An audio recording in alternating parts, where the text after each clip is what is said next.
বন্ধুরা, আজকের কম্পাস ধারাবাহিকের পর্বে যা দেখানো হয়েছে তা সত্যি শিউরে ওঠার মতো।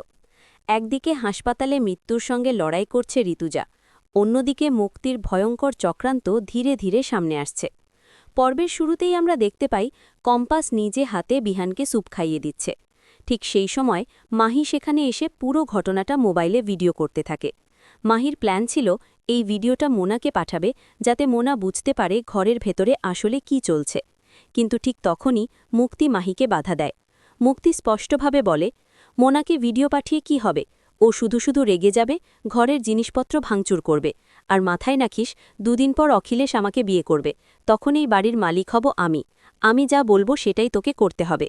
মাহি একটু ভয় পেয়ে যায়। সে বলে, আমি তো সবসময় তোমার কথা মতো কাজ করি, কিন্তু তুমি কি আমাকে পকেট মানি দেবে না?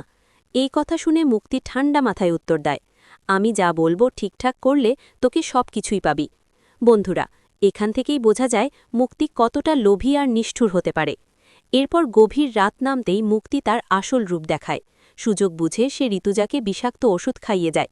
এর কিছুক্ষণের মধ্যেই ঋতুজার শরীর খারাপ হতে শুরু করে। জ্বর আসে, শরীর দুর্বল হয়ে পড়ে। ধীরে ধীরে সে অসুস্থ হয়ে যায়। এদিকে কম্পাস স্বপ্নে দেখে কেউ তার মাকে মেরে ফেলছে। ঘুম ভেঙে আতঙ্কে সে ছুটে যায় ঋতুজার ঘরের দিকে। ঠিক সেই সময় সে দেখে মুক্তি ঋতুজার রুম থেকে বেরিয়ে আসছে। কম্পাসের সন্দেহ আরও বেড়ে যায়। সে দৌড়ে ঘরে ঢুকে দেখে ঋতুজার প্রচণ্ড জ্বর। সঙ্গে সঙ্গে সবাইকে ডাকাডাকি শুরু করে কম্পাস। মুক্তি তখন নাটক করতে শুরু করে এবং বলে, আমি তো ঋতুজার জ্বর দেখে ডাক্তার ডাকতেই যাচ্ছিলাম। কিন্তু কম্পাস কড়া গলায় বলে, আমার মায়ের জন্য তোমাকে কিছুই করতে হবে না।